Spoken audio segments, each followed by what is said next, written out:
Our girl remembers reading about a tough restriction in the original novel of March for a True Saint where the female main character, Ingrid, was also presented as a person possessed for the novel. There is something called roles restrictions for Ingrid in this world. Ingrid, a beautiful lady with orange hair, is asking a certain person about the said roles restrictions. The man explains that her role was ordered by God, and like the characters in the imprinted page, there are stuff that must be done. If Ingrid achieves this until a certain level, the restrictions will be retired. Ingrid presses for more details about it. The man closes the book that he is reading and hands it to Ingrid, saying that he will allow her to read it if she wants. Ingrid takes the book, accepting the man's shrouded in mystery's offer. The guy has white eye and crimson red eyes with a piercing gaze. The book he's given Ingrid is titled The Character's Book, and the script is even in Korean. Well, it must have been hard for the writer to use another country's language in ancient scripts. Ingrid opens the book and skims through the content. The mysterious man points out the passage of the restrictions and states that Ingrid Weibel is under the continuous spirit's curse. The lady has totally no idea what the man is talking about, so she inquires further. The man explains that to fix it, she has to defeat everyone who pick a fight with her. Ingrid was shocked after hearing this condition. She asks if that is really the condition to lift the curse, suggesting that it would be difficult to complete such a task.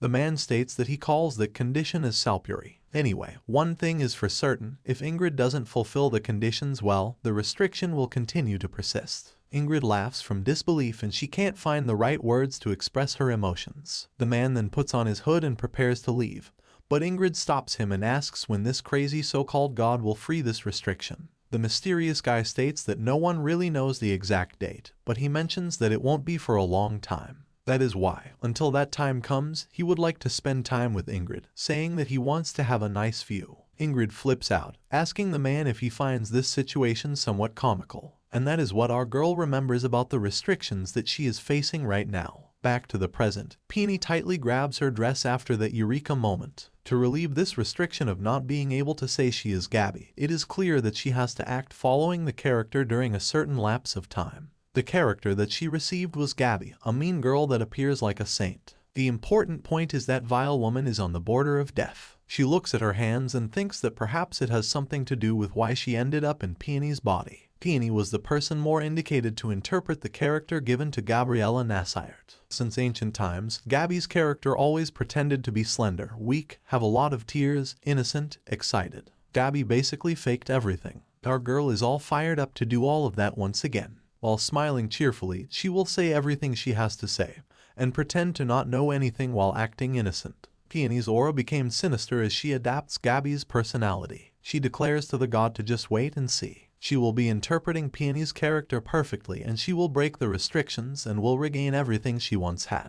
That will of course include her husband, friends, and subordinates. These are all the persons that our girl misses so much and they are still in the X castle. This time around, she will really love Ernest, and that is exactly the kind of actuation that the book wants. She confidently states that there is nothing she can't and won't do to regain her freedom from the restrictions and live happily with Ernest. The Duke is staring at Peony while she gazes out the window, deep in her thoughts. Ernest then informs her that they will be camping for some days, which made our girl look at his way. The Duke states that when they arrive at the X castle, he will give her the East Wing, saying that the princess would be able to live there with the maids. Our girl's face turns sad after hearing her position. She ponders about how cold Ernest is being to her right now, but she understands that her husband wouldn't instantly become warm to her just because they got married. Still, she can't help but think that Ernest wasn't as cold as this before. Both his eyes and voice have definitely become more mature and deeper compared from the time that she was still Gabby. Our girl ponders what the hell caused the man's voice become so deep. Ernest then realizes that Peony is staring at him intensely, causing him to look at her as well. He asks if there is something on his face that catches Peony's interest. This question reminded our girl about the old Ernest, the one she knew and loved. Our girl blushes as she sees the resemblance of the old Ernest. She giggled and answers that there's nothing on his face. Peony thinks about what can she say to lighten up the mood between them, knowing that Ernest might be a little worried despite his calm demeanor. She rests her head on her palm, and in a relaxed and happy manner, she asks Ernest why is her husband so cool. The galloping of the horse is heard around the surroundings. Except for that, no noise is heard. Our girl's futile attempt to compliment Ernest has backfired against her. She thought that she would create a wonderful mood between them by acting so familiar, but she can't be any more further from the result. Peony thinks that she might have destroyed her reputation towards the Duke already. Ernest then opens his mouth to break the awkward silence around them. He asks if Peony did her act on purpose earlier. The Duke is talking about the time where Peony spun around to show Tudwig her dress embedded with fake pearls. In reality, our girl really did that on purpose, but she can't say it out loud, so she just answered him by asking if it was a waste. Ernest says no, then ends the conversation. Our girl thinks that the Duke might have accepted the marriage between him and Peony because the princess wasn't a brilliant and perceptive person. If it were someone that could cause the slightest damage in the Northern Sea, even if the person was just a little cunning, Ernest would have flat out rejected the marriage with Peony. So, even if it is frustrating for our girl, she must not reveal that she isn't actually an idiot. But it seems that she won't let herself get behind either. She grins, thinking about something. Peony then tells Ernest that the clothes she's wearing is actually uncomfortable. The Duke states that he hadn't thought about that, and inquires if the dress is too tight for her. Ernest suggests that he will stop the carriage and instruct a maid to help her with her wardrobe malfunction. But our girl says no immediately. She pins Ernest into the seat, taking the man by surprise, and says that she can't stand it anymore. She leans closer to her husband and asks if he can help her unloose her dress, seducing the man. Our girl states that just because she has to pretend not to know anything doesn't mean she can't actually do anything. Looks like we are about to see some car fun, or in this case, carriage fun. Ernest's surprised expression didn't last long, and it went back to its normal indifferent attitude. He says that he will now stop the carriage and tell the maid to do something about our girl's problem. Peony quickly lost her smile, seeing that her seduction failed. For a moment, without realizing it, our girl looked forward to some carriage fun, but she got instantly blocked. She wonders if it would have been preceded if she was still Gabby. Our girl is getting aggressive, so it seems. Peony then loses interest after getting rejected and walks away, saying that she will follow Ernest's suggestion. In our girl's mind, it doesn't matter if Ernest doesn't recognize her. How could he even know that she's actually Gabby if she is in a different body? Furthermore, the Duke has been blinded by hatred and rumors, plus the common sense of the world. It is all understandable for our girl, aware that Ernest's response is only natural.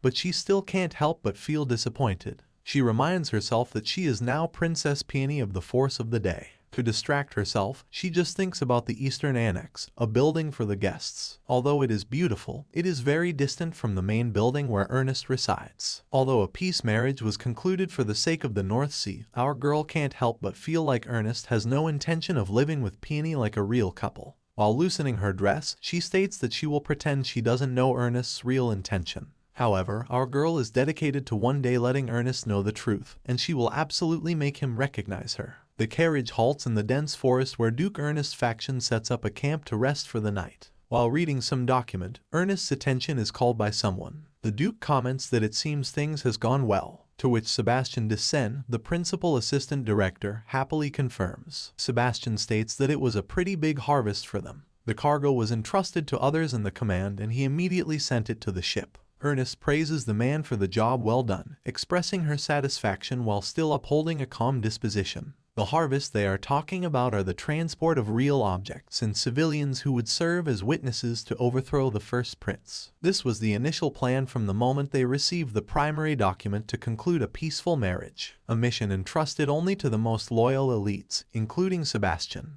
the culprit who had taken his wife away from him and the person he had been searching for since the fateful day 6 years ago. While casually sipping his tea, Ernest thinks in his head that this is the way to finish off the first prince. However, he suddenly spits out the tea, saying that Sebastian's tea-making skill is still the worst. Sebastian jokingly states that his skill is still better compared to their lady's ability in making tea, pertaining to Gabby. He adds that it will soon be the anniversary of her death, saying that Ernest will like the gift he will offer to Gabby's altar this year. Ernest turns serious as he wipes off the tea on his mouth. He instructs Sebastian to address Gabby as madam and not lady, to which Sebastian responds with a chuckle, apologizing for his mistake. The topic then shifts towards Peony, with Sebastian saying that the princess said nothing wrong and they should express their gratitude to her by helping Peony. Ernest places his hand on the table and agrees with Sebastian.